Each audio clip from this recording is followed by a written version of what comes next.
ঠিক আছে, চলো দেখা আজ মধ্যমা করবো। হ্যাঁ, রাশিবিজ্ঞানের মধ্যমা চ্যাপ্টারের অঙ্কগুলো করবো। আচ্ছা বলো তো, মধ্যমা মানে কি? হ্যাঁ, মাঝখানে মানে মধ্যমান, তাই তো? মধ্যমান, তাহলে মধ্যমান মানে মাঝখানে যে মানটা আছে।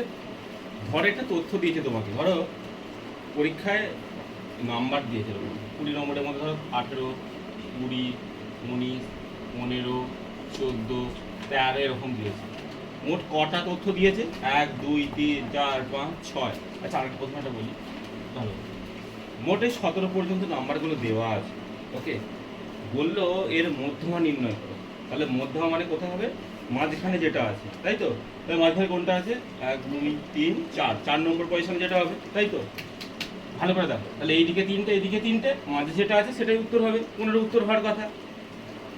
কিন্তু একটা খেয়াল রাখতে হবে, এই যে নাম্বারগুলো দেওয়া আছে, দিলাম, এইগুলো কি কোনো একটা নির্দিষ্টভাবে সাজানো আছে? এলোমেলোভাবে আছে। তাহলে কি তথ্য? কাঁচা তথ্য। একে বিন্যাস তথ্য করতে হবে। তাহলে ছোট থেকে বড় সাজাই। ছোট সব থেকে কি বলো তো? 13। তারপর 14, 15, 13 হলো, 14 হলো, 15 হলো, 17, 18, 19, 20 হয়ে গেল সব তথ্য সাজানো। তাহলে এবারে দেখি মাঝখানে কি পড়ছে? 17 পড়ছে। তাহলে এইটার মধ্যমা কত? মধ্যমা কত? 17। 17 মানে কততম পদ হয়েছে? চতুর্থতম পদ। না, তাহলে এবার এই সিরিজটা যদি অনেক বড় থাকে, তাহলে আমি কি এরকম গুনতে থাকবো, এই দিয়ে কটা ওই দিয়ে কটা? গুনবো না তো। তার জন্য একটা অঙ্কের ফর্মুলা। এখানে মোট কটা পদ আছে? 7টা পড়লে, 7টা পদ থাকলে তার সঙ্গে 1 যোগ করে 2 দিয়ে ভাগ করবে। 7 আর 1 যোগ করলে কত হয়? 8/2। তাহলে কত হয়? 4। এটা তম, হ্যাঁ, মানে 4 নম্বর। এটা বেরোলো কত নম্বর পজিশনেরটা আমি দেখবো। তাহলে 4 নম্বর পজিশনে কে আছে? 17। তাহলে উত্তর কত হলো? 17। আবার বলে দিচ্ছি, প্রথমে যে তথ্য দেওয়া থাকবে, যদি বলে এর মধ্যমা বার করো, তো আমি কি করব? সেটাকে সাজাবো, ছোট থেকে বড় সাজানো বলছে, সব বলে দিচ্ছি। তাহলে প্রথমে এলোমেলো তথ্য বা কাঁচা তথ্য দেওয়া ছিল, তাকে বিন্যাস তথ্য করলাম। আশা করি সবাই বুঝতে পেরেছে। তারপরে কি করব? কতগুলো পদ আছে গুনবো। এখানে মোট কটা পদ আছে? 7টা পদ আছে। তাহলে 7টা জোড় না বিজোড়? 7 হচ্ছে বিজোড়। বিজোড়কে আরেকটা বাংলা কি বলে? অযুগ্ম বলে, তাই তো? বিজোড়কে আরেকটা বাংলায় অযুগ্ম বলে। যদি অযুগ্ম সংখ্যক বা বিজোড় সংখ্যক পদ থাকে, যেটা থাকবে তার সঙ্গে 1 যোগ করো, তাকে 2 দিয়ে ভাগ করো। তাহলে 7টা পদ ছিল, 1 যোগ করলাম 8, 8কে 2 দিয়ে ভাগ করলাম, চতুর্থ। নট 4টা রেজাল্ট, 4টা পজিশন বলছে, এটা মাথায় রাখতে হবে। 4টা কিন্তু পজিশন। 4 নম্বর পদটা কে আছে? না 17 আছে। তাহলে উত্তরটা কত? 17। 2 দিয়ে কেন ভাগ করলাম? না ভাগ করলে মিলবে কি করে? আমাকে মাঝখানটা যেতে হবে, মাঝখানটা যাবো কি করে? সব 2 দিয়ে ভাগ হবে যদি এটা অযুগ্ম বা বিজোড় সংখ্যায় পদ থাকে। 7টা, 5টা, 11টা, 13টা, 15টা, 17টা। আর একটু বলে দিই, বিজোড় বা অযুগ্ম চিনব কি করে? যে 2 দিয়ে ভাগ করা যায় না। যাদেরকে 2 দিয়ে 7কে 2 দিয়ে ভাগ করা যায় না, 10 বেড়ে যায় তো, তাহলে ওটা বিজোড় সংখ্যা, অযুগ্ম সংখ্যা। বুঝে গেল? আমি এইটাই দেখাচ্ছি, যদি সেটাই করছি। ধরে যাক এই অঙ্কটাতে আর একটা দিয়েছে, ধরে নাও 18 দিয়েছে। 18 দিয়েছে, তাহলে আমার তথ্যটি আবার এলোমেলো করা আছে। তাহলে প্রথমে সাজাতে হবে, আবার সাজাতে হবে। তাহলে সাজাই। 13, তারপর 14, তারপর 15, 17, 2টো 18, একটা 19, একটা 20। আমার এখানে 2টো 18 কি 4টে 18 আমার জানার দরকার নেই। মোট কটা পদ আছে গুণ সাজিয়েছি। কটা পদ? 8টা পদ আছে। তাহলে এখানে মোট 8টা পদ আছে। তাহলে 8 জোড় না বিজোড়? 8 হচ্ছে জোড়। জোড় সংখ্যার সিস্টেমটা একটু আলাদা। আমাকে আমি বলি, আমরা যে এই যে যেটা করছি, প্রথমে কততম, কোন নম্বর পজিশনে সে বার করবো। তার জন্য কি করব? তাহলে প্রথমে 8 মানে 8/2 তম প্লাস 8/2 প্লাস 1/2। কি করলাম, প্রথমে যেটা এটা মনে রাখতে হবে, 8/2 প্লাস 8/2 প্লাস 1/2 তম পদ, মানে কিরকম হলো, তো 8কে 2 দিয়ে ভাগ করলে কত হয় 4, এটাকে ভাগ করলে কত হয় 4, 4 প্লাস 1/2, তাহলে কত হলো 4 প্লাস 5/2 মানে হচ্ছে 9/2। 9/2 মানে কত 4.5। 4.5 তম পদ আবার কি, মানে 4 নম্বর 5 নম্বরের মাঝখানে 1 2 3 4, এটা 5, তাহলে এর মাঝের পদটা। ঠিক আছে, এবার এইটা দিয়ে ওরকম উত্তর বার করবো না, দেখো এটা আমি বোঝানোর জন্য বললাম। এবার অঙ্কটা বলি, প্রপার অঙ্কটাকে, তাহলে 4তম প্লাস 5তম, আমি তম কথাগুলো একটু অ্যাড করি, হ্যাঁ তাহলে বুঝতে পারবো। বলো এততম, একবার একটু মুছে দিই। এইটার ফর্মুলাটা হচ্ছে কি বললাম, কত ছিল ওটা 8/2 তম পদ, ঠিক আছে, খুব ভালো করে লিখবি এটা 8/2 প্লাস 1 এত তম পদ, পুরোটাকে 2 দিয়ে ভাগ, তাহলে এটা 4তম পদ প্লাস এটা কত হবে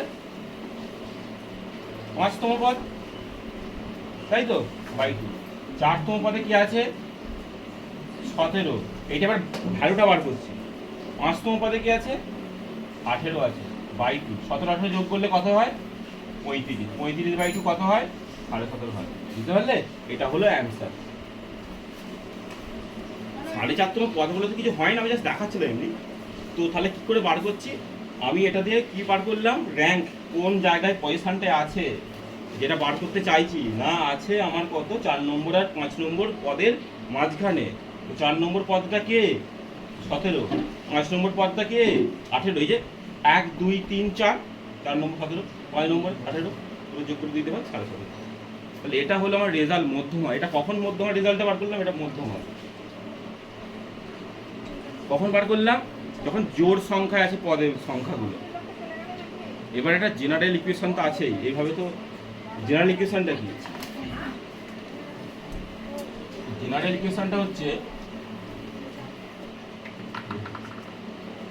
একটা জিনিস দেখো, তথ্যগুলি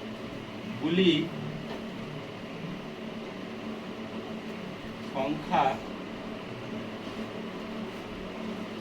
যুগ্ম হলে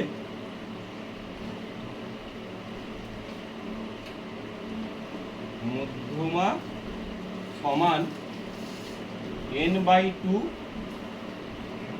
তম পদের মান।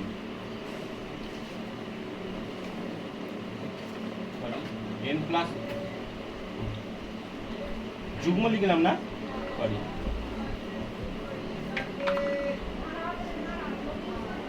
n/2 তম পদ প্লাস n/2 প্লাস 1 তম পদ বাই 2। ঠিক আছে, একই জিনিসটা যখন সংখ্যা কি হবে অযুগ্ম হবে, অযুগ্ম হলে মধ্যমা কত হবে n প্লাস 1/2 তম পদ, n প্লাস 1/2 তম পদ। এই হলো অঙ্কের ফর্মুলা।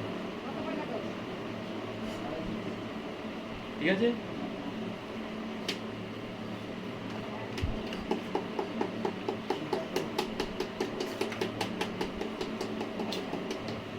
তাহলে একটা অঙ্ক এইভাবে করা যাক। 349 পাতা, বসে দেখি 26.2, একের দাগের 2 অঙ্ক 3 অঙ্ক একইভাবে হবে, সবগুলো একই হবে 4 নম্বরের যা আছে। আমরা একটা শুধু করে দেখাচ্ছি, আমি 2 দাগের অঙ্কটা করে দেখাচ্ছি, বাকিগুলো আশা করি পারবে নিজেরাই। আমি বোর্ডটা মুছে দিচ্ছি।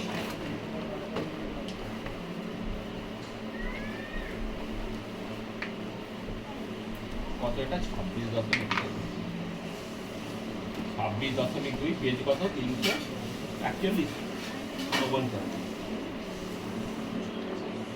করবো 2 এর দাগের অঙ্কটা।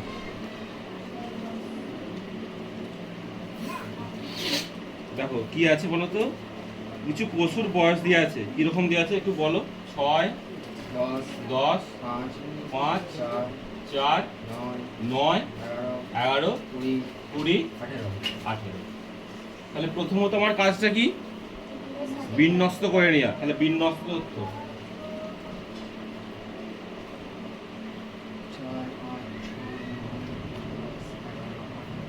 তাহলে সবচেয়ে ছোট কি গো, 5, 4 আছে, 4, 5, 6, তারপর কি আছে 9, তাই তো 9, তারপর 10, 11, 18, 20 হয়েছে তো। 1, 2, 3, 4, 5, 6, 7, 8, 1, 2, 3, 4, 5, 6, 7 হয়ে গেছে 5। এবার আমি গুনে নিই কটা তথ্য আছে এখানে, 8টা আছে। তাহলে 8টা হলে জোড় না বিজোড়, জোড়। তাহলে জোড়ের সূত্রটা কি, মধ্যমা নির্ণয়। তাহলে মধ্যমা আমি তো জানি, তাহলে 8/8টা বলা হলো 8/2 তম পদ যোগ 8/2 প্লাস 1 তম পদ বাই 2, তাহলে চতুর্থ তম পদ প্লাস পঞ্চমতম পদ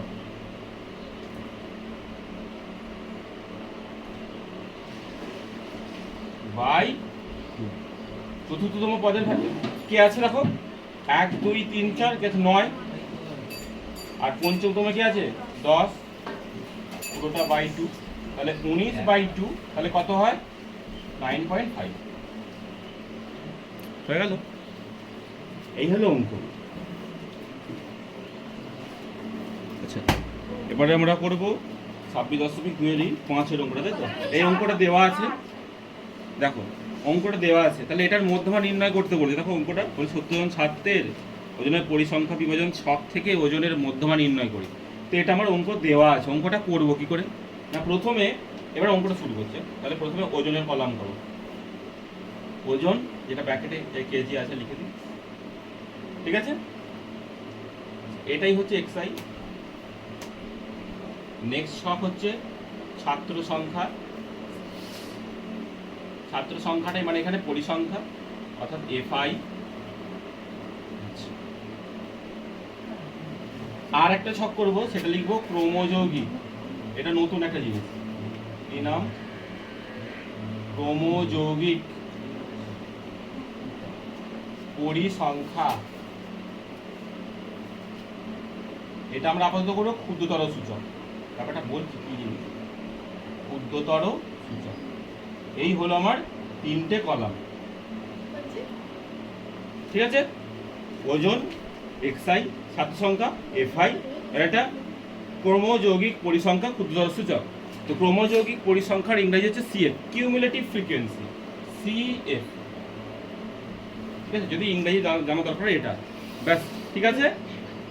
এবার আমরা যে তথ্যগুলো যেখানে যেটা আছে লিখে দিই।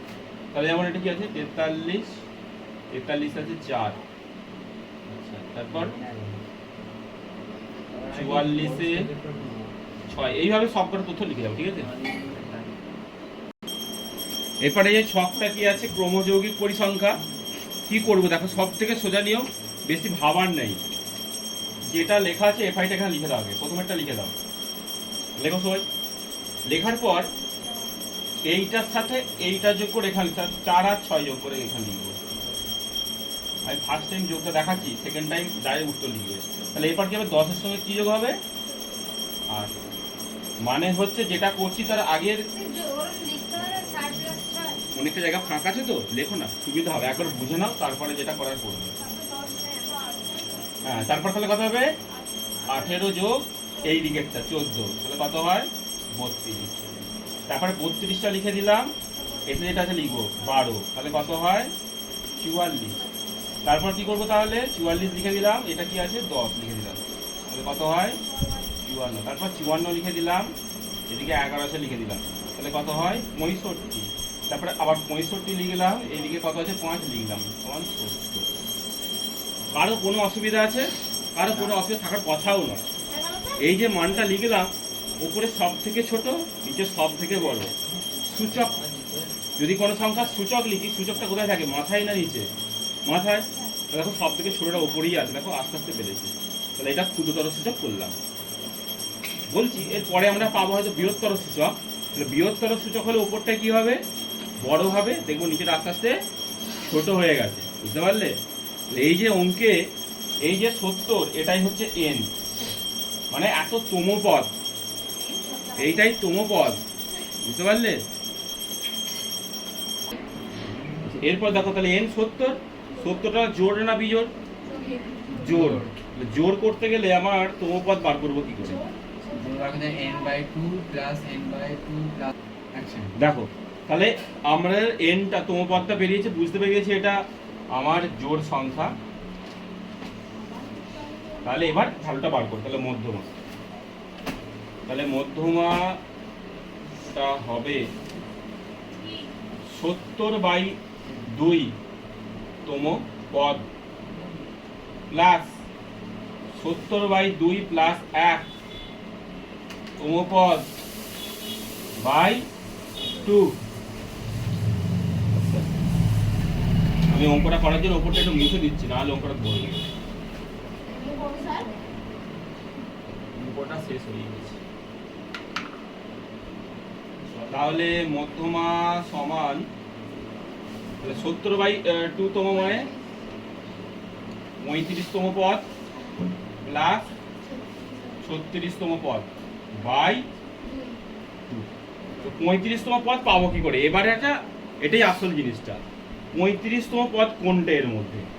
দেখো এইখানে দেখো 35 তম পদ মানে হচ্ছে, আমি 35 খুঁজি, মানটা কার মধ্যে থাকতে পারে? তাহলে 32 থেকে 44-এর মধ্যে। এইটা ভেবে না ক্ষুদ্রতর সূচক করছি, মানে 32 মানে 32 পেরিয়ে চলে এসেছি, তাহলে পেরিয়ে কার মধ্যে ঢুকে গেছে? এটা এখন 44-এর মধ্যে ঢুকে গেছে, তার মানে 35তম পদ মানে 44-এ। আবার রিপিট করছি, সবাই ভালো করে শোনো, 35তম পদ খুঁজছে, এইটাই কততম পদটা আমাকে ডিনোট করাচ্ছে। যেটা বলবে দেখবো সেটা কোন রেঞ্জে পড়ছে, এখানে 32 আর 44-এর মাঝে পড়ছে 35, তাহলে 35-এর থেকে 32টা ছোট, তার মানে এটা পেরিয়ে চলে এসেছে, তার মানে 32টা ধরবো না, এর পরেরটা ধরবো, 44তম পদ ধরবো। 44তম পদের ভ্যালু কত? 47, এক্স আইটা ভ্যালু 47 প্লাস 36টা, 36তম পদ কোথায় আছে? একই, 44 মানে কত? 47 বাই 2। 47 যোগ করলে কত হয়? 94/2, মানে কত হয়? 47 উত্তর হয়। তাহলে মধ্যমা কত? 47। আমি আবার বলছি, nটা 70 বেরোলো, এটা জোড় বেরোলো, তাহলে মধ্যমার সূত্র কি? n/2 তম পদ যেহেতু জোড় প্লাস n/2 প্লাস 1 তম পদ বাই 2। 70কে 2 দিয়ে ভাগ করলে 35তম পদ প্লাস 1 করা মানে পরেরটাই হবে, আর দেখতে হবে প্লাস 36তম পদ হবে। 35তম পদের ভ্যালুটা কোনটা হলো? তাহলে আমি দেখছি এর মধ্যে 35 হলে 32 থেকে 44-এর মধ্যে পড়বে, তাহলে 32 যেহেতু 35 থেকে ছোট, তাই ওটা বাদ, পরে 44টাই পড়বে, তাহলে 44 বরাবর এক্স আই কত? 47, 36টাও কত? 44-এর মধ্যেই পড়বে, তাহলে এই বরাবর এক্স আইটা কত? 47, যোগ করে 2 দিয়ে ভাগ, তাহলে 47ই হয়। হয়ে গেল এটা। আচ্ছা, এবার 8-এর দাগের অঙ্কটা করি, পেজ নাম্বার 350-এ। এই ক্ষেত্রে আমাদের পরিসংখ্যান মধ্যমা বার করতে বলেছে, কিন্তু এখানে একটা যে গ্রুপ দেওয়া আছে 5 করে ডিফারেন্স করে করে দেওয়া আছে। তো প্রথমে আগে দেখবো এটা শ্রেণী সীমাতে আছে না শ্রেণী সীমানায় আছে। কি করে বুঝবো? না এই শ্রেণীর আপার লিমিট কত? 40, পরেরটা লোয়ার লিমিট 40, তা দুটো সেম আছে, সুতরাং এটা শ্রেণীর সীমানায় আছে, সুতরাং এটা নিয়ে আর কোনো ঘাঁটাঘাঁটি নেই, ডাইরেক্ট অঙ্ক শুরু করবো আমরা।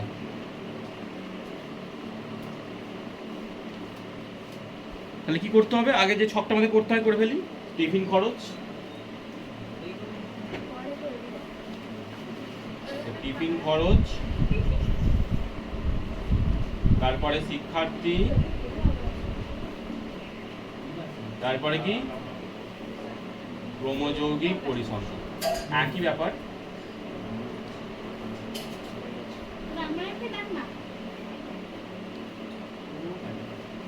তাহলে 35 থেকে 40, এটা কতজন শিক্ষার্থী? 3 জন। আচ্ছা, তারপরে হচ্ছে 40 থেকে 45, এটা কত? 5।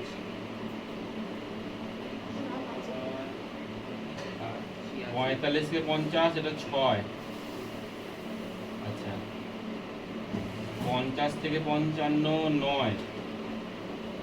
নেক্সট 55 থেকে 60, এটা শুধু 7। আচ্ছা, 60 থেকে 65, এটা হচ্ছে 8। আর একটা 65 থেকে 70, এটা হচ্ছে 2। ঠিক আছে? আচ্ছা, আমাদের এর পরের কাজটা কি আমরা যেটা করি, তাহলে 3 লিখলাম, তারপরেরটা কি হবে? 3 আর 5 যোগ করবো, হবে 8। তারপরেরটায় 8 যোগ 6 মানে 14। তারপরেরটায় 14 যোগ 9 মানে 23। তারপরটা 23 যোগ 7 মানে 30। তারপরটা 30 যোগ 8 মানে হচ্ছে 38। আর 38 যোগ 2 মানে 40। তাহলে এনটা কত বেরোলো আমার? 40 বেরোলো। বেরিয়ে গেছে এন 40।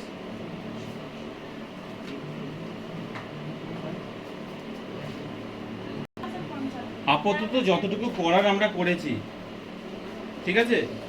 এবার আমাদের করবোটা কি? এবার যেটা করবো, একটা সূত্র আমাদের জানতে হবে, মধ্যমা নির্ণয়ের সূত্র। এরকম, এটা গ্রুপ ডেটা, হ্যাঁ, গ্রুপ ডেটার জন্য যে এর শ্রেণী দেওয়া আছে, গ্রুপ ডেটার সূত্রটা কি না, এখানে মধ্যমা সূত্রটা হচ্ছে, এটা লেখো তো, L plus n/2 minus cf by f into h। L plus n/2 minus cf into h by f, এই হলো সূত্র। লিখে বলুন, এটা দিয়ে হবে অঙ্ক আমাদের। এলটা কি? Into H. এলটা হচ্ছে লোয়ার লিমিট, মানে বাংলায় নিম্ন শ্রেণী সীমানা। এনটা তো আমি দেখতেই পাচ্ছি এখানে কত আছে। আচ্ছা, এইচটা কি? এইচটা হচ্ছে শ্রেণী ব্যবধান। এফটা কি? এফটা পরিসংখ্যা, আর সিএফটা কি? ক্রমযৌগিক পরিসংখ্যা। এগুলো তো বলাই আছে। এবার সিএফটা হচ্ছে কিউমুলেটিভ ফ্রিকোয়েন্সি, ক্রমযৌগিক পরিসংখ্যা। তার মানে এটা নয় যে সব উত্তরটা হবে এখানে, কোনটা হবে এক্স্যাক্ট একটা ভ্যালু আছে। ঠিক আছে? আমি তো ওপরটা মুছে দিচ্ছি, অঙ্কটা এখানে যেন লিখেছিলাম।